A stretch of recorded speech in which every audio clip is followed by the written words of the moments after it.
কি করছো? এসব না বলে ডিরেক্ট হ্যাঁ বাবা বলো। মনে মনে একটু আশাহত হয় সবিন। মেয়ের সাথে কথা বলার জন্য মনটা আনচান করে, তবে যখন তখন কথা বলতে পারে না। নিয়ম করে প্রতিদিনই কল করে, তবে তে কথা বলে না। ভালো আছে আমার আম্মা? হ্যাঁ ভালো আছি। তোমার জন্য একটা ফোন কিনেছি, লাগবে না আমার। কেন? এমনি, যখন লাগবে তখন মা কিনে দেবে। রাখছি বাবা, পরে কথা বলবো। সবিনের কোনো কথা না শুনেই ফোনখানা এগিয়ে দেয় জিন বেগমের দিকে এবং ক্লান্ত ভঙ্গিমায় গাড়ির সিটে গা এলিয়ে দেয়, যেন যুদ্ধ করে আসলো। জিন বেগম কানে ফোন ধরতেই সবিন বলে ওঠে, আমি দেশে ফিরছি আগামী মাসে এবং আমি তেকেই ফিরে চাই, আমার সাথে থাকবেও। জিন মলিন হাসে, আমিও সেটাই বলছিলাম। বয়স বেড়েছে আমার, স্বামী সন্তান কেউই সাথে থাকে না। তো দায়িত্ব নেওয়ার মতো একজন মানুষ পেলে নিশ্চিত হতে পারি, আর সেই মানুষটা আপনি হলে তো কোনো কথাই নেই। তে ধপ করে চোখ খুলে তাকায় জিনের দিকে, তাকে দিয়ে দেওয়া হবে, মা রাখবে না। বুক কেঁপে ওঠে তের। জিনের পানি চেপে বসে চাপটি জড়িয়ে ধরে, যেন বোঝাচ্ছে, আমি কোথাও যাব না মা, তোমার সাথেই থাকবো, তুমি ছাড়া কেউ নেই আমার। আপনার ছেলে? আমার ছেলেকে নিয়ে ভাবতে হবে না, সে কখনোই মানেনি বিয়েটা, এমনকি প্রমাণও নেই। কল কেটে দেয় সবিন। দীর্ঘশ্বাস ফেলে জিন, তের মাথায় হাত বুলিয়ে দেয়। মা আমাকে দিয়ে দিবে? বড়ই অসহায় শোনালো তের কণ্ঠস্বর। কি করব বল, সারা জীবন কাছে রাখার সামর্থ্য নেই যে আমার। পরবর্তীতে বলার মতো কিছু খুঁজে পাই না তে, কিভাবে বলবে? মা দিও না আমায়, আমি কোথাও যাব না। দীর্ঘক্ষণ নীরবতা বিরাজ করে। গাড়িখানা JK group of company cross করে ঢুকে পড়ে সরু রোডে। এই তো খানিকটা দূরেই জিমিনের শ্বশুর বাড়ি। মা একটা কথা বলবো? বল। তোমার ছেলের সাথে আমার কি সম্পর্ক? সে কেন বারবার বলে আমি ওর হাজবেন্ড? জিন ঠিক বিশ্বাস করলো না, তার ছেলে এমনটা করবে, কখনোই না। যে ছেলে বিয়ে মানে না বলে রেজিস্ট্রি পেপার ছিঁড়ে ফেললো, দাদার মৃত্যুতে উপস্থিত থাকলো না, মায়ের সাথে পর্যন্ত কথা বলে না, একটা বিয়েই তাদের গোটা পরিবারকে ধ্বংস করে দিল, খুশি নষ্ট করেছে। জিন মনে করতে চায় না সে দুঃস্বপ্নের কথা। কোনো সম্পর্ক নেই, কে কি বললো না বললো সেসব কানে তুলবে না তুমি। ছোটবেলায় তোমার আর জাঙ্কুকের বিয়ে হওয়ার কথা ছিল, রেজিস্ট্রি পেপারেও সাইন করানো হয়েছিল, কিন্তু জাঙ্কুক মানতে পারেনি তোমায়, তাই পেপার ছিঁড়ে ফেলেছে এবং বিদেশে চলে এসেছে। বড্ড ঝাঁঝালো স্বরে বলে জিন। দুবার গলাও কেঁপে ওঠে, যেন চরম কষ্টের মুহূর্তের চিত্র ফুটে উঠেছে চোখের সামনে। তে অবাক নয়নে তাকায় মায়ের মুখ পানে, নয়ন জোড়া চিকচিক করছে, যখন তখন গাল বেয়ে অশ্রুর বর্ষণ নামবে। চতুর্থে সব বুঝতে পেরেছে, সেই তাহলে আসল দোষী। হৃদয় আকাশে মেঘ জমেছে, যখন তখন বৃষ্টি ঝরবে। তবে তে কাঁদতে চাইছে না।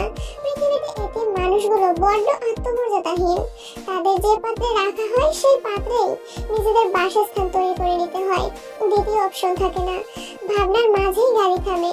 সাদা এবং নীল রঙের সংমিশ্রণে তৈরি করা সুন্দর বাড়িটার পানে নজর পড়ে। জিন বেগম নেমে পড়ে, পার্স হতে টাকা বের করে ভাড়া মিটায় এবং পিছন ফিরে বলে, তে নেমে এসো, এটাই বাড়ি। তে নেমে পড়ে, জিনের হাত ধরে বাড়ির ভিতরে এগিয়ে যায়। খুবই সিম্পল পরিবার জিমিনের শ্বশুর বাড়ির। শ্বশুর, শাশুড়ি, ছোট দেবর এবং বর, এই তো, আর কেউ নেই। দুইবার কলিং বেল চাপাতেই জিমিন দরজা খুলে, কোলে ছোট্ট ইয়নমিন। জিন এগিয়ে গিয়ে হেসে নাতিকে কোলে তুলে নেয়, ভালো মন্দ জিজ্ঞেস করে। জিমিন তের পানে তাকায়, জড়িয়ে ধরে বলে, তে বনু ভালো আছিস? তে মৃদু হেসে মাথা নাড়িয়ে বোঝায়, ভালো আছি। মা গেছে বাপের বাড়ি, দিয়ে গেছে ঝাড়ি, ফিরবে না আর কোনোদিন, খুঁজবে নতুন শ্বশুর বাড়ি। যে হোক ক্ষণে ক্ষণে খিলখিল করে হেসে উঠছে এবং কবিতা ওড়াচ্ছে। জাঙ্কুক বিরক্ত ভঙ্গিমায় ফাইল ঘাটছে। ইতিমধ্যে কয়েকবার সেলফোনখানা তিরিং তিরিং করে বেজে চলেছে, সেদিকে খেয়াল নেই। ইয়োনো সিগারেট খাচ্ছে আর জেহপের কবিতায় তাল মেলাচ্ছে। মাগো মা, ও মাগো মা, চলে গেলে কেন? আমি তোমার ভালো ছেলে, ডুবিয়ে দিয়ে গেলে? বাকিটা শেষ হওয়ার আগে জাঙ্কুক গম্ভীর স্বরে বলে ওঠে, স্টপ ইওর মাউথ। জেহব নিজের ঠোঁটে আঙুল দেয়, যেন দুনিয়া ধ্বংস হয়ে গেলেও জেহব আর মুখ খুলবে না। ইওনোর বিষয়টা ভালো লাগলো না, তাই বলে ওঠে, এই জেহব, জিমিনের নাকি একটা দেবর আছে, মেয়ে দেখলেই নাকি সে চুমু খেয়ে নেয়। বাই এনি চান্স যদি। জিয়ন জাঙ্কুক দাঁড়িয়ে পড়ে, হাতে থাকা গোছানো ফাইলখানা শূন্যে ছুঁড়ে ফেলে এবং আদেশের স্বরে বলে, ওকে নিয়ে আয়। জাঙ্কুকের বলতে দেরি, কিন্তু জেহব এবং ইওনোর দৌড় দিতে দেরি নেই। জাঙ্কুক ফুস করে শ্বাস টানে, বা হাতে কপাল চুলকাতে চুলকাতে বসে পড়ে। জিমিনদের বাড়িটা বিরক্তিকর মনে হচ্ছে তের কাছে। এখানে একটা বেয়াদব ছেলে রয়েছে যে তেকে দেখলে চিপকে দাঁড়াতে আসতো, ভ্যাবলাকান্তের মতো দাঁত কেলিয়ে আলাপ করতে আসছে। বিরক্ত হয়ে বাড়ি থেকে বেরিয়ে এসেছে তে, ফাঁকা রাস্তায় হাঁটছে।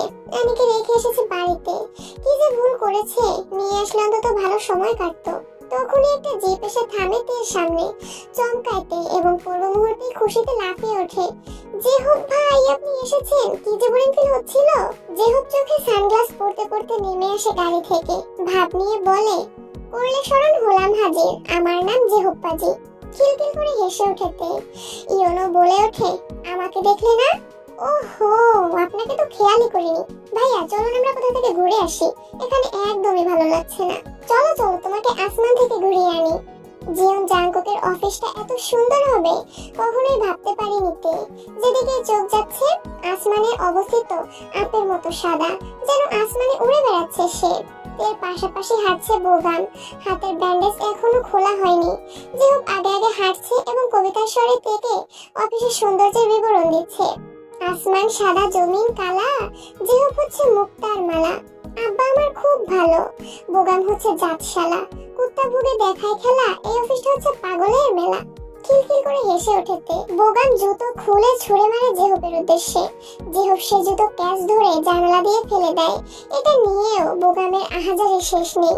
সেই মুহূর্তে দেখা মেলে জিয়ন জাঙ্কুকের, ফোনে কথা বলতে বলতে ব্যস্ত ভঙ্গিমায় এদিকে আসছে। তার পেছনে দুটো মেয়ে রীতিমতো দৌড়াচ্ছে। তাদের পরনের ড্রেস দেখে নাক কুচকাইতে বিড়বিড় করে বলে, রতনে রতন চিনে, হাতি চিনে মেয়ে, চরিত্রহীন। হাসপাতালের বেডে অচেতন অবস্থায় পড়ে আছে ব্রাইট, ডান হাত সাদা রঙের ব্যান্ডেজ দ্বারা আবৃত এবং সেই হাতখানা ঝুলিয়ে রাখা হয়েছে উঁচু করে। বাঁ পাখানার অবস্থাও বাজে, সেটিও সাদা রঙের ব্যান্ডেজ দ্বারা আবৃত। কপালে 3টি সেলাই পড়েছে, উঁচু নাকখানা থেতলে গিয়েছে। দুটো নার্স দাঁড়িয়ে আছে ব্রাইটের দুপাশে, মূলত তারা সেন্স ফেরার অপেক্ষায় আছে। মধ্যবয়সী একটা মহিলা বসে আছে কেবিনের এক কোনায়, ভীষণ চিন্তিত সে। ইতোমধ্যে কয়েকবার নার্সদের জিজ্ঞেস করেছে সে ঠিক হবে তো। নার্সরা আশ্বাস দিয়েছে ঠিক হবে, তবুও মহিলাটির মন মানছে না। যতক্ষণ না তার বাচ্চার চোখ খুলবে, খালামণি আম ওকে, ততক্ষণ চিন্তা লাঘব হবে না। ইতোমধ্যে বাংলাদেশ থেকে কয়েকবার কল এসেছে, ব্রাইটের খোঁজ করছে। সত্যি কথা বলতে দ্বিধাবোধ হচ্ছে ওনার, কিভাবে বলবে? 2 দিনের জন্য ঘুরতে এসে অ্যাক্সিডেন্ট করেছে ব্রাইট, অসুস্থ হয়ে পড়ে আছে হাসপাতালের বেডে। অগত্যা ফোনখানা বন্ধ করতে যায়, তখনই পুনরায় বেজে ওঠে। ফোনের স্ক্রিনে সুইজারল্যান্ডের নাম্বার দেখে রিসিভ করে। ওপাশ থেকে ভেসে আসে সুইজারল্যান্ডের ভাষায় বলা কথাগুলো। হ্যালো, ইয়েজি ম্যাম বলছেন? হ্যাঁ বলছি। অ্যাকচুয়ালি আপনার ছেলের অ্যাক্সিডেন্ট হয়েছে এটি জেকের গাড়ির সঙ্গে। ওনাকে চিনেন নিশ্চয়ই, আমরা তদন্ত করে দেখেছি। দোষটা ট্যাক্সি ড্রাইভারের ছিল। আই মিন আপনার ছেলে যে ট্যাক্সিতে ছিল সেই ট্যাক্সির। এটি জেকের 4 কোটি টাকার গাড়ি ভেঙে দিয়েছে। ঘাবড়ে যায় ইয়েজি। জিয়ন জাঙ্কুক সম্পর্কে ধারণা রয়েছে তার, বিশাল বড় বিজনেসম্যানের সাথে ভীষণ অহংকারী। কিছু বছর আগে জিয়ন জাঙ্কুকের গাড়ির সঙ্গে অপর একটি গাড়ি ধাক্কা লেগেছিল, তাতে সেই গাড়ির ড্রাইভারকে মারতে মারতে আধমরা করে ফেলেছিলেন জিয়ন জাঙ্কুক এবং বড় অঙ্কের টাকা জরিমানা নিয়েছিলেন। এটি জিয়ন জাঙ্কুকের ধারণা মতে ট্যাক্সি ড্রাইভার আপনার ছেলের সঙ্গে তর্ক করতে করতে ড্রাইভ করছিল। দুজনেই ড্রাঙ্ক অবস্থায় ছিল এবং সেই জন্যই অ্যাক্সিডেন্ট হয়েছে। শুকনো ঢোক গিলে ইয়েজি অনুনয়ের স্বরে বলে, আমার বাচ্চা কিছু করেনি। পুলিশ পুনরায় বলে, আই নো দ্যাট, বাট এটি জিয়ন জাঙ্কুক বুঝবে না। আমি একটা সলিউশন দিতে পারি, আপনার ছেলেকে দূরে কোথাও পাঠিয়ে দিন এবং এটি জিয়ন জাঙ্কুককে সরি বলুন। ইয়েজি সম্মতি জানিয়ে কল কাটে এবং তখনই অনলাইনে ইমার্জেন্সি টিকিট বুক করে ফেলে। ব্রাইট চোখ খুললেই তাকে বাংলাদেশে পাঠিয়ে দিবে অনুভব করে কপাল বেয়ে বিন্দু বিন্দু ঘাম ঝরছে। বরাবরই জিয়ন জাংকুক ভীষণ সুদর্শন মানুষ, তবে আজকে যেন তার সৌন্দর্য দ্বিগুণ বেড়ে গিয়েছে। ধবধবে ফর্সা শরীরে সাদা রঙের শার্ট, কালো জিন্স এবং কালো শু, বা হাতে লেপটে আছে কালো রঙের রোলেক্স ঘড়ি। শার্টের হাতা কোণে অবধি গোটানো এবং বুকের কাছে 3টি বোতাম খোলা। বড় বড় চুলগুলো জেল দিয়ে পরিপাটি করে রেখেছে। শক্ত চোয়ালে খোঁচা খোঁচা দাঁত দাড়ি, হাত নাড়িয়ে নাড়িয়ে কর করে ইংরেজিতে ভাষণ দিচ্ছে গম্ভীর স্বরে। তার ভাষণ দেওয়ার স্টাইল জোস। গোলাপি অধরের পানে নজর পড়তেই জিভ দ্বারা ঠোঁট ভিজিয়ে নিতে কালকে এই অষ্টজোড়াই ছুঁয়ে দিয়েছিল তার ওষ্ঠ। কাঙ্ক্ষিত মুহূর্তের কথা স্মরণ হতেই গাল দুটো ভারী হয়ে আসে, হাঁসফাঁস করে ওঠে হৃদয়খানা। শ্বাস আটকে আসছে বুঝি। জোরে জোরে শ্বাস টেনে দুপা পিছিয়ে যাইতে নিজেকে বকতে বকতে বলে, ছিতে ছি, তুই না ব্রাইটকে ভালোবাসিস? এই অসভ্য বেয়াদব পুরুষের চুমুকে ব্লাশ করছিস কেন? সেটা দুঃস্বপ্ন এবং খারাপ মুহূর্ত ছিল, ভুলে যা এবং এই বেয়াদবের থেকে দূরে থাক। কানের পিঠে চুল গুজে নিজের কপালে দুটো থাপ্পড় মারিতে মুখ বাঁকিয়ে ভেঙায় নিজেকে এবং পরপরই দুপা এগিয়ে জেহবের পাশাপাশি দাঁড়ায়। গড় গড় করে ইংলিশ যারা জাংকুক এর পানে এক পলক তাকাতেও ভুলে না। সবগুলো কর্মচারী জড়ো হয়েছে, কিছু বোঝাচ্ছে তাদের। তারাও মাথা দুলিয়ে সায় জানাচ্ছে এবং নিজেদের হ্যান্ডবুকে নোট করে নিচ্ছে। বোগামের এক হাত অকেজো, তবুও সে ফোনে টাইপ করে রাখছে। তে মুখ বাঁকায় এবং জেহবের কানে ফিস ফিস করে বলে, জেহব ভাই, হাতের ভাষণ শুনতে একদম ইচ্ছে করছে না, বোরিং লাগছে, চলুন কফি খেয়ে আসি। জেহবের হাত থেমে যায়। ইম্পর্টেন্ট আর্টিকেল লিখছিল সে, ইতিমধ্যেই ভুলে গেছে। চোখ বন্ধ করে মনে করার চেষ্টা করে, তবে ব্যর্থ হয়। হাঁসের মতো গলা উঁচু করে পাশের জনের পানে তাকায়। তখনই তে পুনরায় জেহবের শার্ট টেনে বলে, এই ভাইয়া চলুন না প্লিজ, হাতের বকবক ভাল লাগছে না বলছি তো। শুকনো ঢোক গিলে তের পানে তাকায় জেহব। পরপরই জাংকুকের পানে তাকিয়ে দেখে নোটিস করেছে কিনা। তারপর অসহায় ভঙ্গিমায় বলে, কফি খাই না আমি মা, অ্যালার্জি আছে। তে বোধহয় বিরক্ত হলো। জেহবের হাত থেকে টান দিয়ে নোটবুক নিয়ে নেয় এবং বলে, আপনি দাঁড়িয়ে থাকবেন, আমি খাবো, চলুন। জেহব 2 হাত জোর করে বলে, প্লিজ মা। এও সেম প্রসেসের জবাব দেয়, প্লিজ ভাইয়া, বোরিং ফিল করছি আমি। জেহব কিছু একটা চিন্তা করে এবং বলে, তুমি এই কেবিনে গিয়ে বসো, আমি কফি নিয়ে আসছি। সে মুচকি হেসে সেই টেবিলের দিকে পা বাড়ায়। হাতে এখনো জেহবের নোটবুক খানা, আর সেটা দিয়ে যায় না। অসহায় জেহব বিড়বিড় করে আওড়ায়, এই জামাই বউ দুজন মিলে আমাকে শহীদ দিবস বানিয়ে ছাড়বে। ঘন্টা পেরোবে একইভাবে দাঁড়িয়েছিল তে। বড়ই নির্দয় এবং বেয়াদব লোক জিয়ন জাংকুক। নিজে আরাম করে নরম কেদারায় বসে ভাষণ ছাড়ছে আর বাকিদের দাঁড় করিয়ে রেখেছে। শালা হনুমান, জীবনে বউ জুটবে না তোর কপালে, অভিশাপ দিলাম। জেহব ভাইদেরও বলিহারি, এরকম অত্যাচার সহ্য করে এই লোকের অফিসে কাজ করার কি দরকার? বিড়বিড় করতে করতে ঢুকে পড়ে কেবিনে। কোনো দিকে না তাকিয়ে সোজা গিয়ে বসে নরম কেদারায়। পরপরই গা এলিয়ে দেয়। আরামে চোখ বন্ধ করে বলে, অ্যানি রে, তোকে আনলে তুই দেখতে পেতিস কেমন সুন্দর এই অফিস, কয়েকটা সেলফি তুলতে পারতাম তোর সাথে। মিটিং শেষ হতে ঘন্টাখানেক সময় লেগেছে। স্টাফরা বড়ই ক্লান্ত। জিয়ন জাংকুক এন্ড বলার সঙ্গে সঙ্গে যে যার কেবিনে ফিরে গিয়েছে। জেহব কাচুমাচু হয়ে দাঁড়িয়েছিল। মাথায় তার বিশাল টেনশন। টপিক নোটস করতে পারেনি। এবার কি হবে? জিয়ন জাংকুকের ঝাড়ি থেকে কে বাঁচাবে? Excuse me sir, can I help you? জেহব বড় বড় নয়নে তাকায় মেয়েটির পানে। এর মানে একটা মেয়ে এসে তাকে বলছে হেল্প লাগবে কিনা। এতদিন এই অফিসে রয়েছে, কোনোদিন একটা পুরুষ এসে কথা বলতে আসে না, আর আজকে সুন্দরী একটা মেয়ে। আজকে কি একটু বেশি হ্যান্ডু লাগছে? আয়না থাকলে একটু দেখে নেওয়া যেত। ওহ, জেহবের গুডনেস, হ্যান্ডু জেহব জিন্দাবাদ। মেয়েটি পুনরায় বলে, অ্যাকচুয়ালি আমি নোটিস করেছি একটা মেয়ে আপনার নোটবুক নিয়ে গিয়েছে। স্যার ভীষণ স্ট্রিক্ট, জানতে পারলে রেগে যাবে। জাস্ট। মেয়েটির কথা শেষ হওয়ার আগেই জেহব বলে, হ্যাঁ হ্যাঁ লাগবে হেল্প। তোমার আপনার নোটবুক দিবেন একটু, কালকেই দিয়ে দেব। মেয়েটি মুচকি হাসে এবং নোটবুক জেহবের পানে এগিয়ে দিয়ে বলে, ঠিক আছে।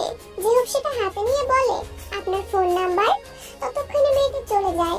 জেহব নোটবুক গুজিয়ে নেয় বুকে। মেয়েটি চলে যাওয়া দেখতে থাকে। প্রেম এসেছিল কালকে, জেহব ছিল না বাড়িতে। আজকে আবার চলে এসেছে অফিসে। কি করে ফিরিয়ে দেবে তাকে প্রেম না দিয়ে? মিটিং শেষে জিয়ন জাংকুক নিজের কেবিনে ঢুকে পড়ে। তেকে নিজের জন্য বরাদ্দকৃত কেদারায় বসতে দেখে ভ্রু কুঁচকে ফেলে। কাচের তৈরি টেবিলে পা তুলে দিয়েছে, যেন এই রাজ্যের রানী সে। তে সামান্য চোখ খুলে দেখে নেয় জাংকুককে এবং এবং পুনরায় চোখ বন্ধ করে নেয়। কিছুতেই সে উঠবে না এখান থেকে। প্রয়োজনে ঘুমের ভান ধরে আজীবন পড়ে থাকবে।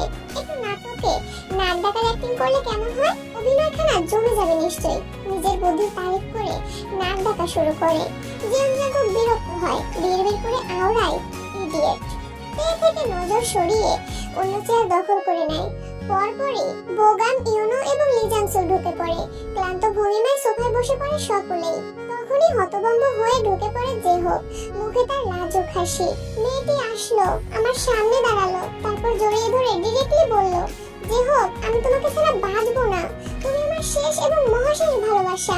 আমি বললাম, ছাড়ুন প্লিজ, আমার লজ্জা লাগছে, কেউ দেখে ফেলবে। কিন্তু মেয়েটা ছাড়ছে না। কি একটা ঘটনা ঘটে গেল আমার সাথে, লজ্জায় মুখ দেখাতে পারছি না আমি। জিয়ন জাঙ্কুক ফোন দেখছিল গভীর মনোযোগ দিয়ে। এবার ফোন রেখে ছোট ছোট নয়নে তাকায় জেহুপের পানে। বোগাম গালে হাত দিয়ে হা করে তাকিয়ে আছে। ইউনো চেয়ার থেকে প্রায় পড়েই যাচ্ছিল, অনেকটা কষ্টে নিজেকে সামলে নেয়। লি জাংসুক শুকনো ঢোক গিলে জেহো পুনরায় বলে, তোরা বুঝিসনি নিশ্চয়ই? আরে ইয়ার, জীবনে প্রপোজ পেয়েছিস যে শর্টকাট কথা বুঝবি? এই অফিসের সবথেকে বিউটিফুল লেডি আমাকে প্রপোজ করেছে, এমনকি রুম ডেট করারও অফার করেছে, আবার বিয়েও করতে চাইছে।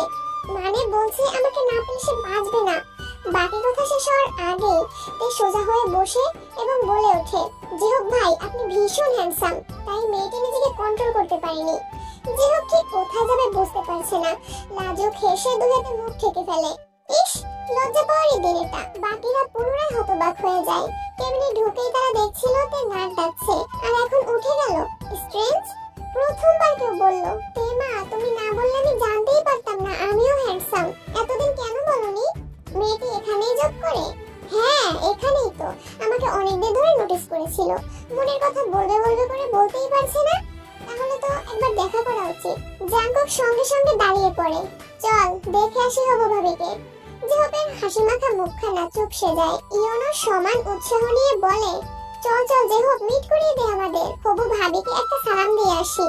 কেউ প্রস্তুতি নেয় যাওয়ার জন্য এবং বলে, আমিও দেখতে চাই, চলুন সবাই মিলে যাই। খালি হাতে থাকুক, না হলে দেখা যাবে ওনাকে দেখে ভয়ে ভাবি দৌড়ে পালালো। জেহপ ভাই বিধবা হয়ে যাবে। বলেই ঠোঁট টিপে হাসেতে। তবে বাকিরা হাসে না, বরং বড় বড় নয়নে তাকায়। সেটা দেখে তেরও হাসি থেমে যায়। জাঙ্কুক গম্ভীর নয়নে বলে, ইয়োনো, সবগুলো স্টাফকে জড়ো কর ইমিডিয়েটলি।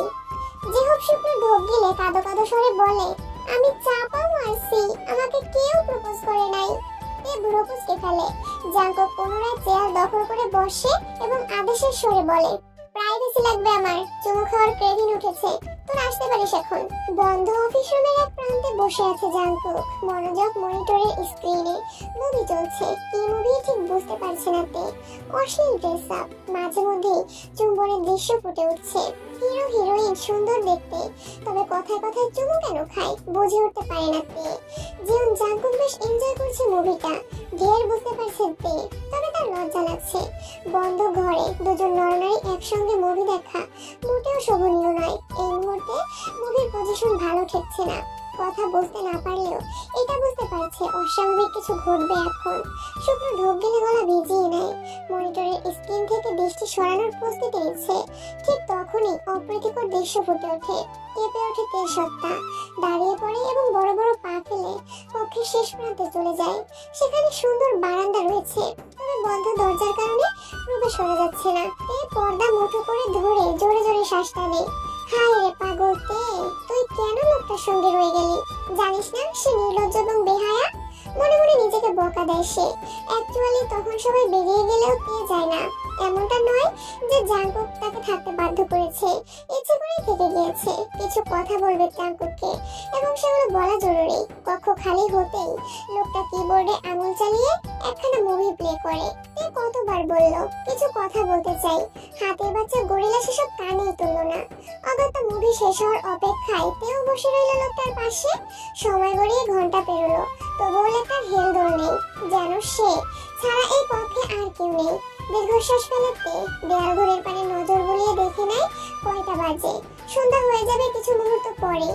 সকালে কি খেয়েছিল মনে নেই, তবে দুপুরে খাওয়া হয়নি। বড্ড খিদেও পেয়েছে। ঘড়ির পাশেই রয়েছে জিয়ন জাঙ্কুকের বিশাল একখানা ফটো।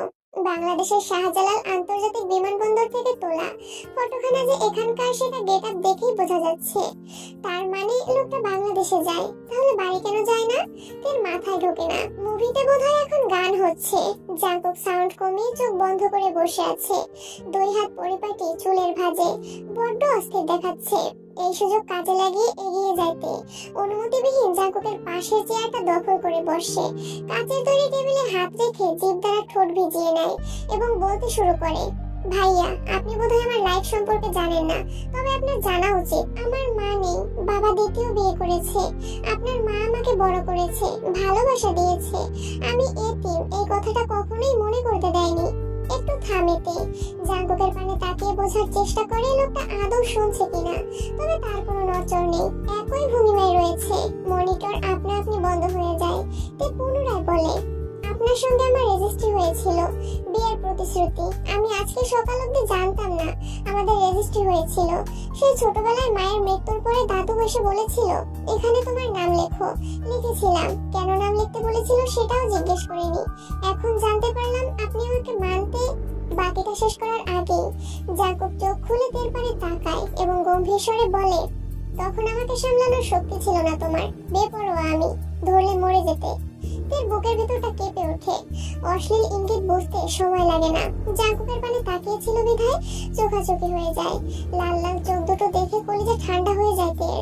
চটজলদি দৃষ্টি সরিয়ে নেয়, বিড়বিড় করে বলে, আপনি প্লিজ কথা বলিয়েন না। আপনার মুখের এক একটা বলি আগুনের থেকেও ভয়ঙ্কর, জ্বালিয়ে দেয় আমার সমস্ত সত্তা। জাঙ্কুক শুনতে পায়।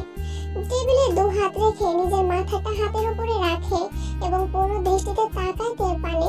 প্রথমে মাথা, তারপরে নাক, ঠোঁট, সবশেষে গলায় দৃষ্টি হামায়। হাসি সরে বলে, তুমিও ভীষণ হট, শান্তিতে থাকতে দাও না আমায়। তে ফোঁস করে শ্বাস টানে। এই মুহূর্তে এই বাক্য আশা করেনি সে। দুঃখের কাহিনী শোনাতে এসেছিল, ভেবেছিল লোকটাকে সব বলা উচিত, কিন্তু এখন মনে হচ্ছে এর সাথে কথা বলতে আসাটাই ভুল হয়েছে। বিরক্ততে হাত মুষ্টিবদ্ধ করে ফেলে। মুখটা বন্ধ করে আমার কথা শুনুন প্লিজ, দয়া করুন একটু, আমার আপনার সাহায্যের প্রয়োজন। জাঙ্কুক ভদ্র বাচ্চাদের মতো মাথা নাড়ায়, যেন এবার গভীর মনোযোগ দিয়ে শুনবে কথা। তে বলতে শুরু করে, আমার বাবা আমাকে নিতে যাচ্ছে। বাংলাদেশে ফেরার পরে আমাকে মার সাথে আর রাখবে না। বাবা এবং তার নতুন সংসারে স্থান হবে আমার, যেটা কিছুতেই মানতে পারবো না। আমি মরে গেলেও ওই সংসারে যাব না। একটু থামেতে, আমি বিব্রাইটকে বিয়ে করতে চাই। দুজন দুজনকে ভালোবাসি। বাংলাদেশে ফেরার পরেই ব্রাইটের বাড়ি যেতে চাই। জাস্ট বলে রেজিস্ট্রি হয়েছে, দুটো বিয়ে করবে। সেটাই তো বলতে চাইছি। আপনি বিয়ে মানেন না, আমিও আপনাকে পছন্দ করি না। সো আমি চাচ্ছিলাম এই বিষয়টা আমাদের মধ্যেই থাকবে, কেউ জানবে না। আর আপনি একটু কষ্ট করে আমার আর ব্রাইটের বিয়েটা। বাকিটা শেষ করার আগেই জাঙ্কুকের ফোন বেজে ওঠে। স্ক্রিনে ফাকিং পুলিশ নামটা ভেসে উঠেছে। এই ফোনের স্ক্রিনে তাকিয়ে ভ্রু কুঁচকে ফেলে। এটা কেমন নাম? জাঙ্কুক কলখানা রিসিভ করে ব্লুটুথ অন করে কানে দেয়। Sir, bright. মেরে ফেলুন তাকে। ব্যাস, কল কেটে যায়। বড় বড় নয়নে তাকায়। জীবন জাঙ্কুকে কোনো মাফিয়া টাফিয়া নাকি? কি সাবলীল ভাষায় বলে দিল মেরে ফেলুন, যেন তার প্রফেশনই তাই। শুকনো ঢোক গিলেতে জাঙ্কুক কিবোর্ড চেপে অর্ধেক দেখা মুভিখানা পুনরায় চালিয়ে দেয়। আয়েশি ভঙ্গিমায় গায়ে দেয় চেয়ারে। তে অসহায় ভঙ্গিমায় তাকিয়ে থাকে জাঙ্কুকের মুখ পানে। কানে ভেসে আসে অশ্লীল লোকটার অশ্লীল বার্তা। এই মুভির মতো পারফরমেন্স করতে পারলে ভেবে দেখবো বিয়ের বিষয়টা চেপে যাওয়া যায় কিনা। আপনি চিন্তিত জিন বেগম পায়চারি করে চলেছে অনবরত। জিমিন কয়েকবার শান্ত হতে বলেছে, তবে জিনের মন মানছে না। এই শীতের মৌসুমেও তার কপালে বিন্দু বিন্দু ঘামের দেখা মিলেছে। জোরে জোরে শ্বাস টানছে, যেন নিঃশ্বাস আটকে আসছে। কোলে থাকা ছোট্ট ইয়নমিন নানুর মুখের পানে তাকিয়ে আছে গোল গোল নয়ন মেলে। ছোট হাতখানা মুখে পুরে চুষছে এবং নানুকে দেখছে, যেন জানতে চাচ্ছে, তোমার এই চিন্তার কারণ কি নানু? জিন বেগমের কানে ফোন। কল বেজে চলেছে, কিন্তু রিসিভ হচ্ছে না। ইতিমধ্যে 50 বার কল করেছে, প্রতিবারই বাঁচতে বাঁচতে কেটে যায়। তে তো এমন উদাসীন মেয়ে নয়, মাকে না বলে কোথাও যায় না। তাহলে আজকে কি হলো? কোনো বিপদে পড়লো কি? নতুন দেশ, কিছুই চেনে না। জিমিনের স্বামী এবং দেবর বেরিয়ে গিয়েছে তেকে খুঁজতে। তাদেরও কল করছে কয়েকবার, কিন্তু হতাশাজনক বাক্য শুনেছে তাদের থেকেও। জিন বেগম অবশেষে কল করে জেহপের নাম্বারে। যদি ছেলেটা কিছু জেনে থাকে। হ্যালো আন্টি, বলুন। জিন তাড়াহুড়ো করে বলে, দেখতে পাচ্ছি না। আন্টি রিল্যাক্স, তে আমাদের সাথে রয়েছে। স্বস্তির নিঃশ্বাস ফেলে জিন বেগম। এতক্ষণে কলিজা ঠান্ডা হলো। কয়েকবার আলহামদুলিল্লাহ আওড়ায়। আজকের এই ঘটনায় জিন বেগম একটা বিষয় বুঝতে পেরেছে, তে তার প্রাণ। ছেলে মেয়ে ছাড়া এতগুলো বছর কাটাতে পেরেছে সে, তবে তেকে ছাড়া 5টা মিনিটও থাকতে পারবে না। সোফায় বসে পড়ে জিন, ইয়নমিনকে শুইয়ে দিয়ে হাতের উল্টো পিঠে মুছে নেয় চোখের পানি। আমি আজকে ফিরতে পারবো না, তেকে এখানে দিয়ে যেও আমার কাছে, ওকে একা ছেড়ো না। না না আন্টি, আজকে আমাদের সাথেই থাকবে ও। বারবিকিউ পার্টি আছে, কালকে দিয়ে আসবো। ঠিক আছে, দেখে রেখো, বড্ড চঞ্চল সে। কল কেটে দেয় জেহব। ফোনখানা অনাদরে ফেলে রাখে টেবিলে। গালে হাত দিয়ে ফুস করে শ্বাস টানে। মনের মধ্যে একখানা কবিতা আঁকুপাকু করছে, কিন্তু মুড খারাপ বলে মন থেকে বের করছে না। জীবনটা বড়ই বেদনার। সেই মেয়েটা ফ্রেন্ড রিকোয়েস্ট পাঠিয়েছে বোগামকে। একটু আগেই বোগামের ফোনখানা চেক করেছে জেহব। মেসেঞ্জারে ঢোকার সঙ্গে সঙ্গে দেখতে পেয়েছে মেয়েটার মেসেজ। এত এত মেসেজ দিয়ে ভরিয়ে রেখেছে বোগামের মেসেজ বক্স। বোগাম অবশ্য রিপ্লাই করে না। নারী জাত বড়ই ভয়ঙ্কর। সাহায্যের হাত বাড়িয়ে ঘন্টা বাজিয়ে দিল জেহবের মনে। আর মেসেঞ্জারে স্মরণ করে বোগামকে, বড়ই দুঃখজনক বিষয়। বোগাম আয়েশ করে কফির মগে চুমুক দিচ্ছে, যেন এই মুহূর্তে কফি খাওয়া ছাড়া আর কোনো কাজ নেই তার। ইউনো ফেসবুকে স্ট্যাটাস দিচ্ছে, আমি সিঙ্গেল। কানা কুজো প্রতিবন্ধী খোড়া কোনো মেয়ে সিঙ্গেল আছো? থাকলে নক দিও, সুখ দুঃখের আলাপ করব। লি জাংসুক সেই পোস্টে হাহারি একটু দিয়ে কমেন্ট করেছে, আছে ভাই আছে। বাংলাদেশের ক্রিম আপা, সুমাইয়া রিমু, রানু মন্ডল, মিস চকলেট সহ আরো কিছু টিকটক প্রতিবন্ধী সিঙ্গেল আছে। তখনই তো বেরিয়ে আসে জাঙ্কুকের ক্যাবিন থেকে। হাঁটার বলতে বলে দিচ্ছে, ভীষণ রেগে আছে সে, যেন এখনই বম ফাটাবে। জেহব নড়ে চড়ে সোজা হয়ে বসে। লি জাংসুক এবং ইয়োনো ফোন রেখে মনোযোগ দিয়ে তাকায় তের পানে। ভয়ঙ্কর এক সিনেমা শুরু হয় এখনই। আমি আর এখানে থাকবো না, দিয়ে আসুন মায়ের কাছে। যেমন জাঙ্কুক লোকটা প্রচুর খারাপ, চরিত্রহীন। এই লোকের আশেপাশে থাকাও পাপ। রাগে ফুসফুস করতে করতে বলে তে। জেহব শুকনো কাশি দিয়ে দাঁড়িয়ে পড়ে।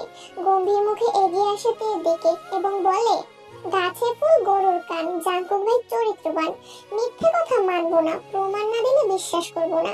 ফুলের গাছে কাঁটা থাকে, চাঁদের গায়েও কলঙ্ক।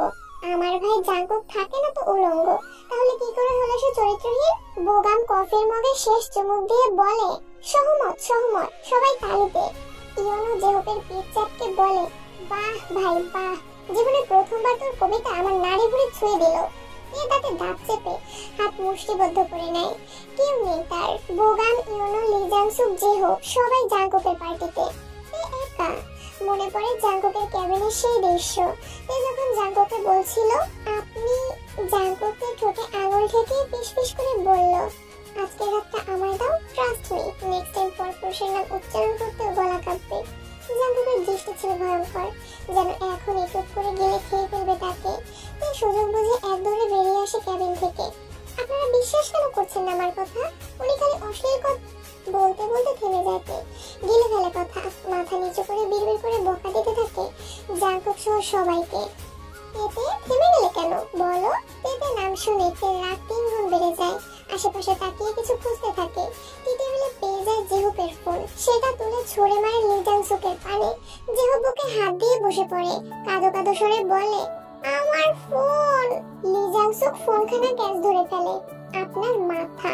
থাকবোই না আমি এখানে, চলে যাবো এখনই। আপনাদের সাথেও কথা বলবো না কখনো। বলতে বলতে পিছন ঘুরে চলে যেতে থাকে। কিছুতেই এখানে আর থাকবে না। বাড়ির রাস্তা না চিনলে রাস্তায় ঘুরবে, তবুও এখানে থাকবে না। এখানকার কেউ ভালো না, সবাই পাগল। বক বক করতে করতে আনমনে হাঁটছে তে। দোতলা ছাড়িয়ে নিচতলার করিডোরে চলে আসে। হঠাৎ করে কারোর সঙ্গে ধাক্কা খায়। লোকটি ঝোঁক সামলাতে না পেরে পড়ে যায় ফ্লোরে। তে তার উপরে গিয়ে পড়ে। লোকটি মৃদু স্বরে আহ বলে ওঠে। কোমরে বেশ চোট পেয়েছে বোধহয়।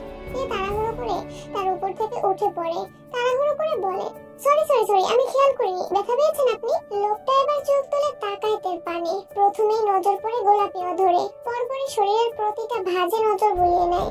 সাদা রঙের টপসখানা ফর্সা শরীরে দারুণভাবে ফুটে উঠেছে। জিওন জেকের অফিসে হোয়াট বিউটিফুল বাঙালি মেয়ে। ইন্টারেস্টিং বিষয়, লোকটা বাঁকা হাসে, হাঁটু মুড়ে বসে পড়ে আয়েশ করে। 2 হাত উপরে তুলে আড়মোড়া ভাঙতে ভাঙতে শোধায়, বাঙালি? তে মাথা নিচু করে হুম বলে। লোকটা আবারও হাসে, নিজের হাত এগিয়ে দেয় তের পানে। ইনোসেন্ট ভঙ্গিমায় বলে, ব্যথা পেয়েছি, একটু হেল্প করুন উঠতে। তে নিজের নরম তুলতুলে হাতখানা এগিয়ে দিয়ে লোকটার হাত ধরে মুঠো করে এবং টেনে দাঁড় করায় তাকে।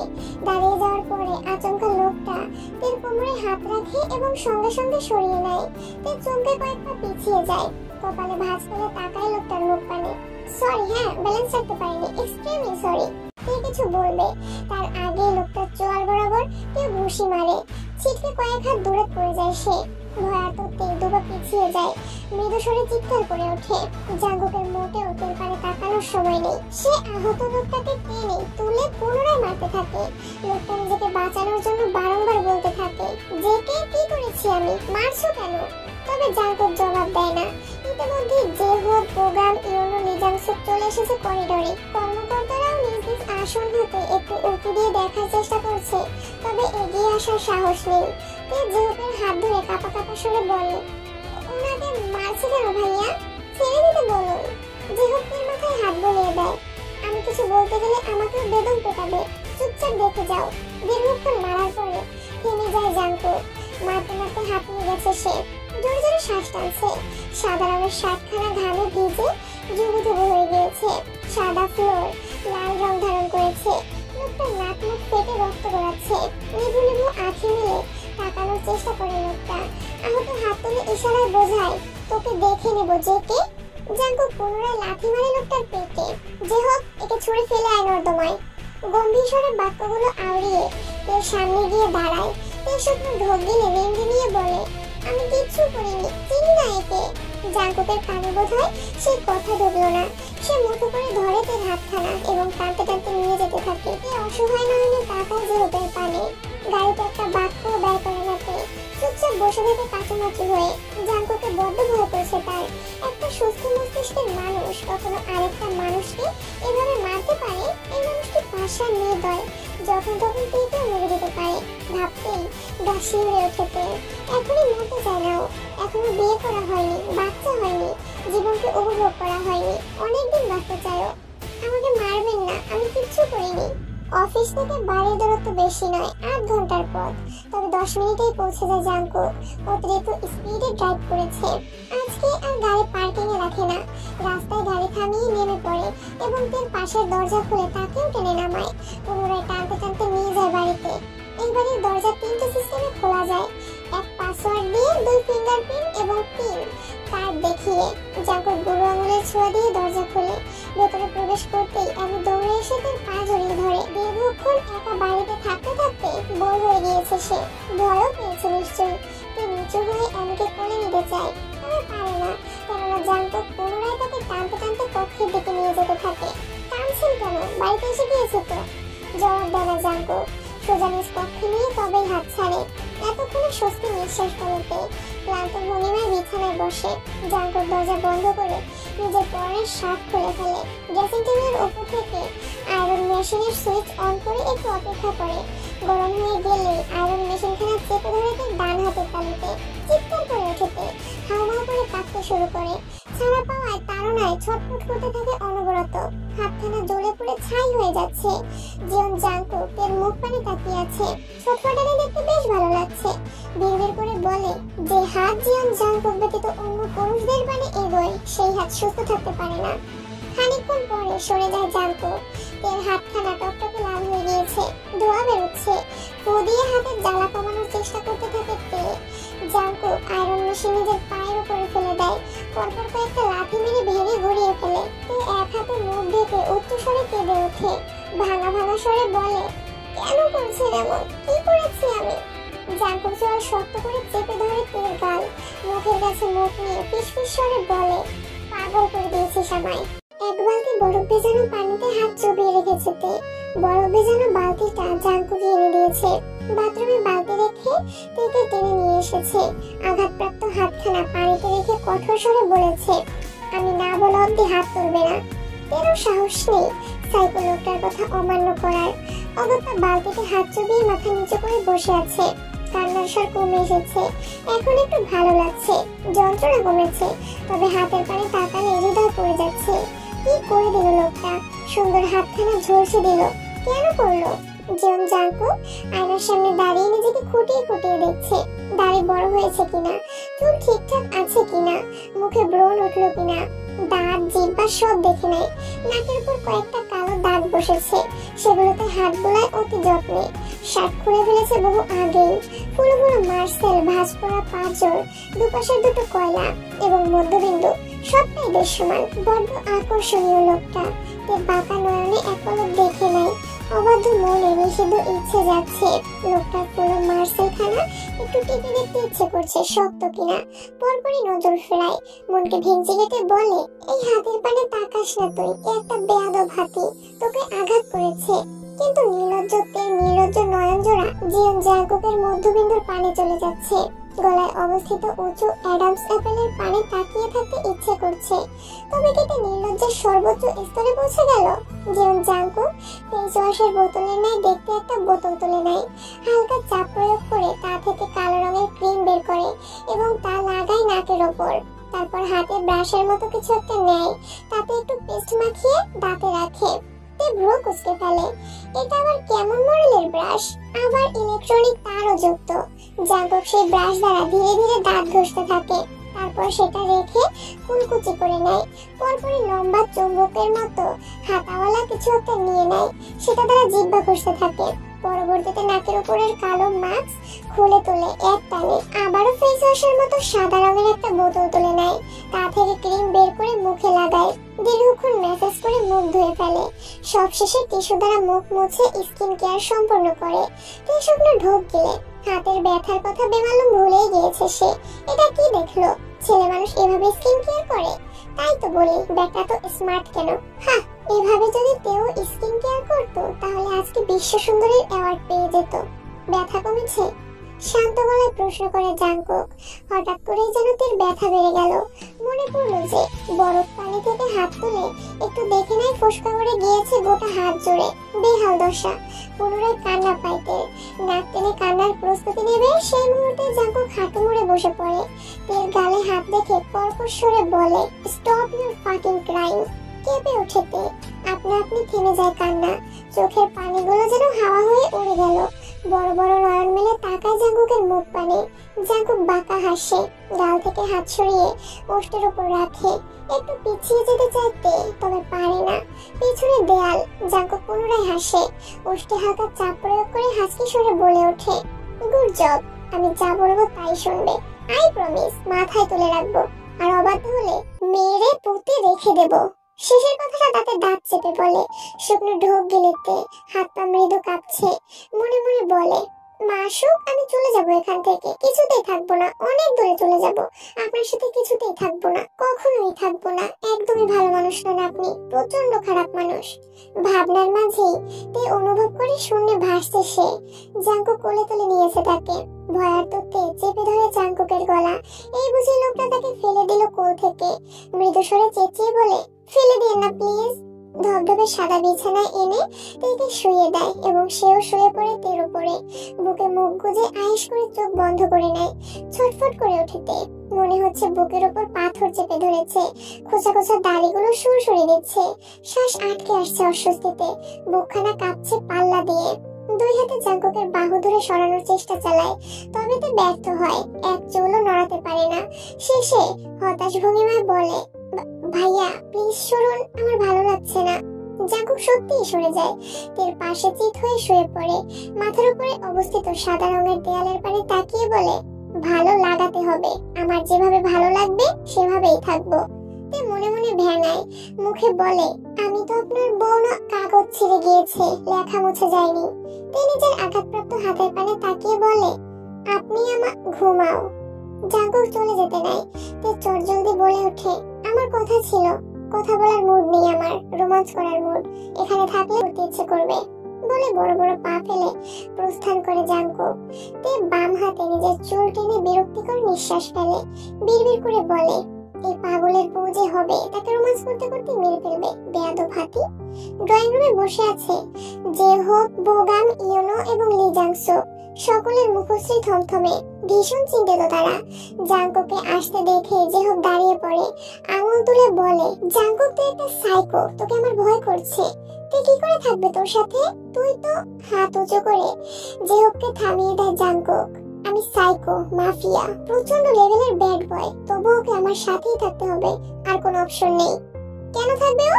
কেন থাকতে হবে? ভালোবাসিস ওকে? চোখ মুখ কুচকে ফেলে Jungkook. I hate fucking love.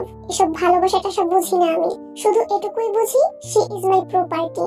YONO এক লাফে জাঙ্কুকের সামনে এসে দাঁড়ায়, গালে হাত দিয়ে ভ্রু কুচকে প্রশ্ন করে, কবে থেকে মনে হলো সে তোর প্রপার্টি? জাঙ্কুক চট করেই জবাব দিতে পারে না। জাঙ্কুক কক্ষ থেকে বের হতেই বসে পড়ে, এদিক সেদিক খুঁজতে থাকে। টি টেবিলের উপরে কাঙ্ক্ষিত জিনিস পেয়ে যায়। চট জলদি টি টেবিল থেকে ফোনখানা তুলে নেয়, কল করে জিনের নাম্বারে। রিং হতে হতে কেটে যায়, কল রিসিভ করে না সে। মাঝারা দুনিয়াতে আরো একটা মানুষ আছে তের, সে হচ্ছে তার বাবা সোবিন। মা ফোন ধরছে না দেখে তে বাবাকে কল করে, সাথে সাথে রিসিভ হয় কলখানা। বাবা। বহুদিন পরে বাবা ডাকটা শুনে সোবিনের কলিজাখানা জুড়িয়ে যায়। আঁখি পল্লব বন্ধ করে অনুভব করে ডাকটা এবং বলে, তে মা ভালো আছো? তে হাউমাউ করে কেঁদে ওঠে, বাবা আমি এখানে থাকতে পারবো না, আমাকে নিয়ে যাও, ভালো নেই, আমি মরে যাচ্ছি। বুকের ভেতরটা কেঁপে ওঠে সোবিনের, বিচলিত স্বরে বলে, কি হয়েছে মা, বলো আমায় কি হয়েছে? তুমি নিয়ে যাও আমায়, কালকে চলে এসো আমাকে নিতে, আসবে তো বাবা? সোবিন একটু ভেবে জবাব দেয়, টিকিট পেলে আসবো মা, প্রমিস, না পেলে এই সপ্তাহের মধ্যেই আসবো আমি। কল কাটেতে চিন্তিত সোবিন মাথায় হাত থেকে বসে থাকে। কি হয়েছে তার মেয়ের? কখনো তো এভাবে কথা বলেনি। বরাবরই নিজের দুর্বলতা প্রকাশ করতে নারাজ সে, শত কষ্ট হলেও মুখ ফুটে বলে না। তাহলে আজকে কি হলো? 2023 সালের ডিসেম্বরের 15 তারিখ জেকে ফ্যাশন হাউসের একটা শাখা বাংলাদেশে খোলা হয়েছে। বসুন্ধরা মার্কেটে নতুন 3টে শোরুম ওপেনিং ডেট ছিল। শোরুম উদ্বোধনের জন্য জিয়ন জাঙ্কুক বাংলাদেশে গিয়েছিল। বহু বছর পরে নিজ দেশের মাটিতে পা রাখতেই শক্তপোক্ত পাষাণ জাঙ্কুকের হৃদয় কেঁপে উঠেছিল। শোরুম উদ্বোধনের 3 ঘন্টা পরেই সুইজারল্যান্ডে ব্যাক করার কথা থাকলেও দেশের মাটিতে পা রাখার সঙ্গে সঙ্গে জাঙ্কুক নিজের সিদ্ধান্ত বদলে ফেলে। টিকিট ক্যান্সেল করে হোটেলে রুম বুক করে ফেলে। সন্ধ্যা 7টায় শোরুম উদ্বোধন হবে। জাঙ্কুক সেই টাইম অনুযায়ী সেখানে উপস্থিত হয়। কেক কাটা, ফিতা কাটা এসব বিষয়ে জাঙ্কুকের ইন্টারেস্ট ছিল না, তাই শোরুমের কর্মরত মানুষরাই ফিতা এবং কেক কেটে দোকান খোলে এবং সেই দোকানে প্রথম কাস্টমার হয়ে তে আসে। তার সাথে ছিল ইউনা নামক মেয়েটি, জেতের বেস্ট ফ্রেন্ড। জিয়ন জাঙ্কুকের দোকানে 10,000-এর নিচে কোনো শাড়ি বা 3 পিস কিংবা লেহেঙ্গাই নেই, অথচ তে দোকানে ঢোকেই প্রথমে 3 পিস দেখাতে বলে। দোকানদার পাল্পের রঙের একখানা 3 পিস বের করে এবং উল্টে পাল্টে দেখায়। জাঙ্কুক এক কোণায় বসে ফোন ঘাটছিল, তখনই কানে আসে, ভাইয়া প্রাইস কত এটার? দোকানদার বলে 12,999 টাকা। তে ইউনার পানে তাকায় এবং মুখ বাঁকিয়ে বলে, 13,000 বলেই তো পারেন, 1 টাকা কম বলে কি বোঝাতে চাইছেন? এটার দাম 12,000? মানুষকে হাবলু পেয়েছেন? 13,000 টাকার চকচকে নোট দিলে তো আবার বলবেন, আপা 1 টাকা নাই? চিনি না ভাবছেন আপনাদের? হারে হারে চিনি। সে যাই হোক, 500 টাকায় দিবেন? দোকানদার হাবলার মতো তাকিয়ে থাকে তের মুখ পানে। জাঙ্কুকও মুখ তুলে তাকায়। আফা, এটা কোনো দাম কইলেন আপনি? বেশি বলে ফেলেছি? ঠিক আছে, 450 টাকা দেব। হলে দেন, না হলেও দেন, পছন্দ হয়েছে লাগবেই আমার। দোকানদার হাত উঁচু করে দরজা দেখিয়ে বলে, ওই যে গেট, ওখান দিয়ে বের হয়ে যান। আশ্চর্য, আপনি কি আমাকে তাড়িয়ে দিচ্ছেন? তো আপনাকে যে পিটানি দেয়নি এটাই ভাগ্য। 13,000 টাকার ড্রেস 500 টাকা দাম করেছেন, কাণ্ডজ্ঞান আছে আপনার, পাগল কোথাকার। এই যে দোকানদার, মুখ সামলে কথা বলুন। এই জামার দাম 200 টাকারও থেকে কম।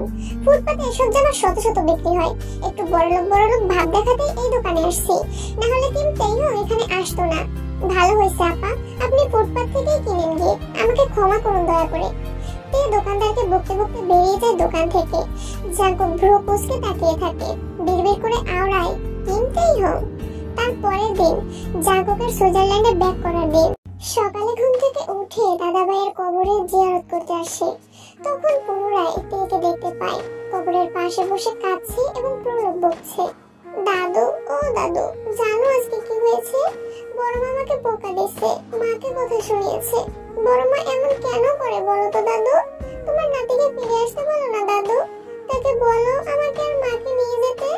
জাঙ্কুক প্রতিটা কথা মনোযোগ দিয়ে শুনতে থাকে এবং পরপরই সিদ্ধান্ত নেয় আরো কিছুদিন বাংলাদেশে থাকবে সে। কিন্তু তেইহুনের খোঁজ বের করতে হবে।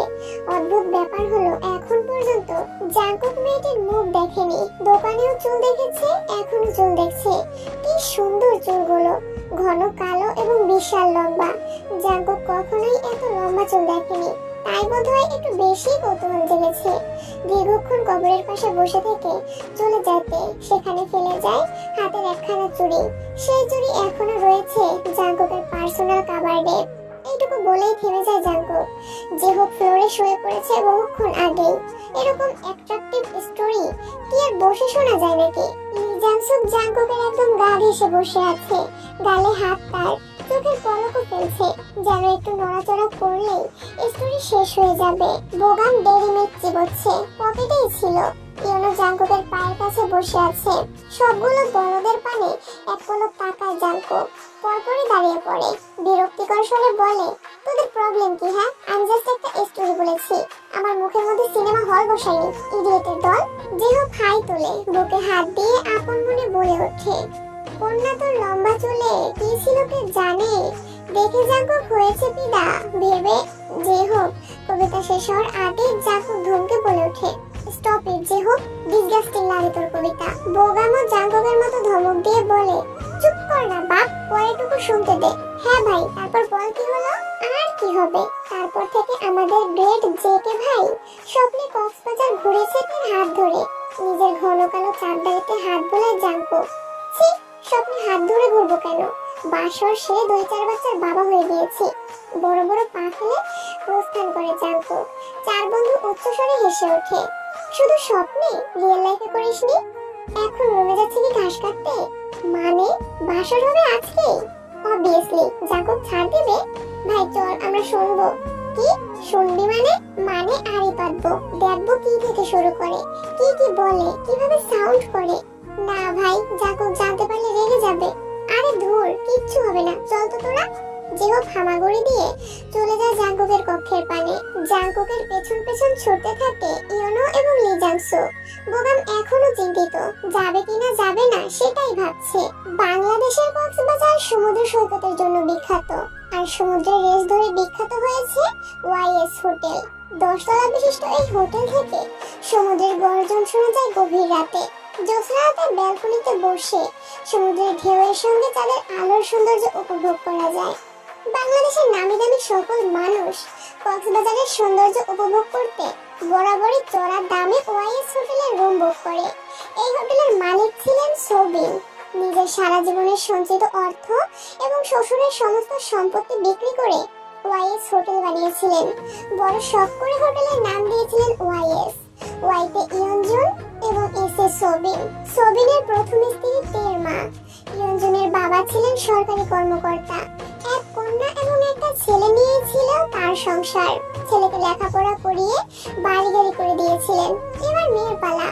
যখন সোবিন এসে বলেছিল, বাবা আমি কক্সবাজারে একটা হোটেল দিতে চাই, তখন তিনি দ্বিমত করেননি, বরং ব্যাংকে যত টাকা গচ্ছিত ছিল সবই তুলে দিয়েছিলেন। তাতে যখন হলো না, ভিটে মাটি সবই বিক্রি করে দিল। তেজ যেদিন জন্ম হয় সেদিনই হোটেল উদ্বোধন করা হয়। তারপর থেকে আর পিছন ফিরে তাকাতে হয়নি। প্রথম বছরই হোটেলের নাম ডাক ছড়িয়ে পড়ে গোটা শহর জুড়ে। লাভ বাড়তে থাকে হু হু করে। তেজ যখন 3 বছর বয়স, তখন সোবিন সাফল্যের দ্বারে পৌঁছে গিয়েছে। একটা হোটেল, তাতে কোটিপতির খাতায় নাম লিখিয়ে দেয়। সিদ্ধান্ত নেয় গার্মেন্টস ফ্যাক্টরি তৈরি করবে। বরাবরের মতো ইয়নজুন স্বামীর সিদ্ধান্তে সায় জানায়, তাকে উৎসাহ দেয়। আর এটাই ছিল ইয়নজুনের জীবনের ভুল সিদ্ধান্ত। সোবিন গার্মেন্টস ফ্যাক্টরি তৈরি করার জন্য জমি খুঁজছিল। কক্সবাজারে যেহেতু হোটেল দিয়ে লাভবান হয়েছে, সেহেতু কক্সবাজারে গার্মেন্টস ফ্যাক্টরি খুললে লাভবান হবে, এমনটাই আশা করে কক্সবাজারে জমি খুঁজতে শুরু করে এবং হোটেলের সিকিউরিটির সাহায্যে পেয়েও যায়। জমিটি ছিল জাঙ্গুক নামক একটা লোকের। লোকটির একটা মেয়ে ছিল, তার নাম ন্যান্সি। জমি কেনার সূত্র ধরেই ন্যান্সির সাথে পরিচিত হয় সোবিন। মেয়েটি খুব সুন্দর দেখতে ছিল।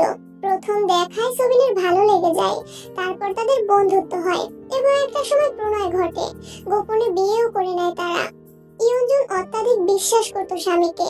কখনোই তার ফোন ঘাটতো না, কখনোই কোনো প্রশ্ন করতো না। গার্মেন্টস ফ্যাক্টরির কাজ শেষ হওয়ার পরে সেই ফ্যাক্টরির নাম রাখে তেইহং ফ্যাশন হাউস এবং ছোট্ট মেয়েটি তার উত্তরাধিকারী হবেন এমনটাই উইল করে রাখে। ইয়ঞ্জন শতবার বারণ করেছিল, বাবার সম্পত্তি মানেই তের সম্পত্তি, কিন্তু বোকা ইয়ঞ্জন তখন বুঝতেই পারেনি কি হচ্ছে তার সাথে। একদিন সোবিন বলল সে সিঙ্গাপুর যাবে, সেখানে একটা ব্যবসার দাঁড় করাবে। দেশ বিদেশের সব জায়গায় তিনি পরিচিতি পেতে চায়। এবারেও কোনো বাধা দেয়নি ইয়ঞ্জন। সোবিন চলে যায় সিঙ্গাপুর। এভাবেই কিছু বছর চলে যায়। সোবিন দেশে ফিরেছে কিছু মাস হলো। কক্সবাজারের ফ্যাক্টরি এবং হোটেল দেখতে গিয়েছে, সেখানে মাসখানেক থাকবে এমনটাই বলেছে। এর 10তম জন্মদিন চলে এসেছে। রাত 12টার পরেই মেয়েটার 10 বছর পূর্ণ হবে। ইয়ঞ্জন চিন্তা করে সোবিনকে সারপ্রাইজ দিবে, মেয়েকে নিয়ে কক্সবাজার চলে যাবে। ওদের দেখে সোবিন নিশ্চয়ই খুশি হবে এবং একসাথে সমুদ্রের পাড়ে বসে কেক কাটবে। যেই ভাবা সেই কাজ।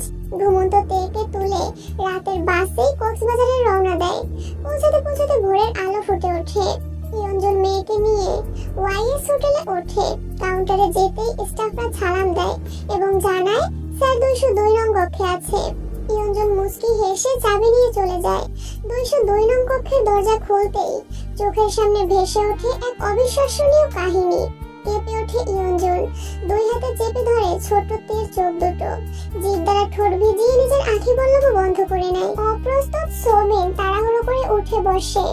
ন্যান্সি গায়ে চাদর জড়িয়ে রাগান্বিত স্বরে বলে ওঠে, এই কে আপনি? নক না করে কক্ষে ঢুকেছেন কেন? ইয়ঞ্জন জবাব দিতে পারে না, মাথা নুয়ে থরথর করে কাঁপতে থাকে। সে নিজের চোখের উপর থেকে মায়ের হাত সরানোর চেষ্টা চালায়। বিরক্তিকর স্বরে বলে, মাম্মা চোখ ধরেছো কেন? সারপ্রাইজ তো পাপাকে দিব, পাপার চোখ ধরবে না? সোবিন নিজের গায়ে শার্ট জড়িয়ে এগিয়ে আসে তের পানে। ভয়ার্ত স্বরে বলে, ইয়ঞ্জন তুমি এখানে? ইয়ঞ্জন চোখ খোলে। তের চোখের উপর থেকেও হাত সরিয়ে নেয়। বাবাকে পেয়ে যেন স্বর্গ পেয়ে গিয়েছে তে। এমনিতেই বছরে একবার কি 2 বার বাবার দেখা পায় সে, তবে কথা হয় প্রতিদিন। ভিডিও কলে বাবা মেয়ের দারুণ খুনসুটি চলে। ঘন্টাখানেক সময় ব্যয় করে। লাফিয়ে বাবার কোল দখল করে নেয়। 2 হাতে গলা জড়িয়ে চুমুতে ভরিয়ে দেয় বাবার মুখশ্রী। শতবার ভালোবাসি বাক্যটি আওড়ায়। সোবিন নিত্যদিনের মতো মেয়ের আদরের সায় জানাতে পারে না। মনের মধ্যে ভয় জেঁকে ধরেছে। ক্ষণে ক্ষণে ইয়ঞ্জনের পানে তাকাচ্ছে। বোকাশোকা ইয়ঞ্জনকে আজকে অন্যরকম লাগছে। আই গেস এটাই তোমার সিঙ্গাপুর, এখানেই কাজ করো তুমি, তাই না? তাচ্ছিল্যের স্বরে বলে ইয়ঞ্জন। ন্যান্সি ওয়াশরুমে ঘুরে এসেছে, জামা কাপড় ঠিকঠাক করেছে। সে সোবিনের পাশে দাঁড়ায়, খুঁটিয়ে খুঁটিয়ে দেখে নেয় ইয়ঞ্জনকে। সোবিন নিজের সাফাই গাওয়ার স্বরে বলে, ইয়ঞ্জন তুমি জিহ্বা গহ্বরে আসা কথাখানা সম্পূর্ণ করতে না দিয়ে ইয়ঞ্জন পুনরায় বলে ওঠে, তুমি আমায় ঠকাওনি, বিশ্বাস ভেঙেছো। তোমার প্রতি কোনো অভিযোগ নেই আমার। তোমার যেটা ভালো মনে হয়েছে সেটাই করেছো। আমার মেয়েটা ছোট, তোমাকে ভীষণ ভালোবাসে। আমি চাই না সে তোমায় ঘৃণা করো। এনজয় করো, আমরা আসছি। নিজের বক্তব্য শেষ করে তের হাত ধরে ইয়ঞ্জন মিষ্টি এসে বলে, মাম্মা সমুদ্র দেখে আসে, চলো। ভোরে সমুদ্রের ঢেউ প্রচুর ঝিনুক নিয়ে আসে, আমরা করিয়ে নিব সব। তে নেমে পড়ে বাবার কোল থেকে। মায়ের হাত ধরে চলে যাওয়ার উদ্দেশ্যে 2 পা এগিয়ে পুনরায় বলে ওঠে, পাপা যাবে না? এই আন্টিটার সাথে বিজনেস ডিল করছে, ফাইনাল করে চলে আসবে। আমরা যাই, চলো। ইয়ঞ্জন থেকে নিয়ে চলে যায়। চিন্তিত সোবিন মাথায় হাত দিয়ে বসে পড়ে ফ্লোরে। ন্যান্সি বিরক্ত স্বরে বলে, তোমার বউ মেনে নিয়েছে, তুমি কেন আপসেট হচ্ছ? ইয়ঞ্জন আমায় প্রচন্ড ভালোবাসে, অসম্ভব বিশ্বাস করে। তার বিশ্বাস ভেঙেছি আমি। ইয়ঞ্জন বাঁচবে না ন্যান্সি, আমার মেয়েটাকে মাহারা করে চলে যাবে ইয়ঞ্জন। পুনরায় কথাগুলো মনে করে দীর্ঘশ্বাস ফেলে সোবিন। হাতে থাকা ফটো ফ্রেম লুকিয়ে ফেলে তোষকের নিচে। ন্যান্সি দেখে ফেললে ঝামেলা করবে, বাচ্চার সামনে গালাগালি করবে। অশান্তি সহ্য করতে করতে অতৃপ্ত হয়ে উঠেছে সে। এবার একটু শান্তির খোঁজে কোথাও একটা চলে যেতে ইচ্ছে করে। আজকে তের ফোন কল তার অতৃপ্ত হৃদয়কে নতুন চিন্তায় জর্জরিত করে তুলেছে। কলেজের টুকরো মেয়েটা ভালো নেই। জিন বেগম তাকে ভালো রাখতে ব্যর্থ হয়েছে, কথা রাখতে পারেনি সে। গভীর ঘুমে আচ্ছন্নতে এলোমেলো চুলগুলো ছড়িয়ে ছিটিয়ে আছে গোটা বিছানা জুড়ে। ডান পাশে কাত হয়ে শুয়ে আছে, আঘাতপ্রাপ্ত হাতখানা গুটিয়ে রেখেছে। বালিশের চাপে চ্যাপ্টা হয়ে ঠোঁট দুটো ফাঁকা হয়ে গিয়েছে, সেই ফাঁকা দিয়ে লালা পড়ছে। মাঝে মধ্যে মৃদু স্বরে নাক ডাকছে, আবার বিরক্ত স্বরে বিড়বিড় করে কাউকে বকছে। জানকোটের সামনে চেয়ার টেনে বসে পড়ে, পায়ের ওপর পা তুলে গভীর মনোযোগে রমণীটিকে পর্যবেক্ষণ করতে থাকে। নাকের উপর তেল জমে চিকচিক করছে, কপালের ঠিক মাঝখানে বিশাল আকৃতির ব্রণের দেখা মিলেছে। আজকে বোধহয় পোটলাপুটি বেঁধে আগমন ঘটিয়েছে। গোটা কপাল জুড়ে রক্তিম রং ধারণ করেছে। জাঙ্কুক বিরক্ত হয়। ডান হাতে কপাল চুলকে মনে মনে কঠিন কিছু গালে আওড়ায় ব্রণের উদ্দেশ্যে। ইচ্ছে করছে রিভলভার দিয়ে ব্রণটাকে শুট করতে বা ধারালো চাকুর সাহায্যে কোটি কোটি করে কেটে ফেলতে। কত বড় সাহস! জিউন জাঙ্কুকের বউয়ের মুখে বাসা বেঁধেছে। সে নড়ে চড়ে ওঠে। আঘাতপ্রাপ্ত হাতখানা খাটের উপর রাখে শক্ত করে। একটু ব্যথাও পেল নিশ্চয়ই। কপাল কুঁচকে ঠোঁট গোল করে উফ শব্দটা আওড়ায় এবং পরপরই নীরব হয়ে যায়। জাঙ্কুক হাতে থাকা মলমখানা হতে কিছুটা মলম বের করে লাগিয়ে দিতে থাকে হাতে। মিউ মিউ খাটের ডান পাশ হতে মৃদু শব্দে ডেকে ওঠে অ্যানি। খাটে ওঠার চেষ্টা চালাচ্ছে সে, তবে প্রতিবারই ব্যর্থ হচ্ছে। লাল রঙের ড্রিম লাইটে অ্যানির চোখ দুটো জ্বলছে। জাঙ্কুক ভ্রু কুঁচকে ফেলে। এমনিতে তো লাফাতে লাফাতে গোটা বাড়ি মাথায় তুলে রাখে, আর এখন খাটে উঠতে পারছে না। আশ্চর্য ব্যাপার তো। Annie come here. নিজের কণ্ঠস্বর শুনে নিজেই বিরক্ত হয় জাঙ্কুক। এভাবে ডাকলে অ্যানি তো আসবেই না, উল্টো ভয় পেয়ে দৌড়ে পালাবে। পরপরই নিজের কণ্ঠস্বর স্বাভাবিক করার চেষ্টা চালায়, তবে ব্যর্থ হয়। নিত্যদিন এই ভঙ্গিমায় কথা বলতে বলতে এটাই রোজ হয়ে গিয়েছে। চাইলেও পরিবর্তন করা সম্ভব নয়। গম্ভীর মুখশ্রীর সঙ্গে পাল্লা দিয়ে কণ্ঠখানাও গম্ভীর হয়ে গিয়েছে। যেহুব গোল গোল নয়ন ঘুরিয়ে সবগুলো বন্ধুর পানে তাকায়। বোগাম কৌতূহল স্বরে বলে, এবার দিয়ে অ্যানিকে ডাকছে কেন রে? যেহুব চাকি মারে বোগামের মাথায়। বিরক্ত স্বরে বলে, এই জন্যই তুই সিঙ্গেল। সারা নির্বোধ বোকা হনুমান। অ্যানিকে তের বাচ্চা, তাহলে জাঙ্কুককে অ্যানির বাবা। জাঙ্কুক চাচা বাচ্চার সামনে রোমান্স করবে নাকি? প্রাইভেসির দরকার আছে না? এখনই অ্যানিকে ধরে চোখে পট্টি বেঁধে দিয়ে রোমান্স শুরু করবে। তুমুল রোমান্স। ফালতু নাবকে ভালো করে কান লাগা গাধার বাচ্চা। একটা পয়েন্টসও মিস করা যাবে না।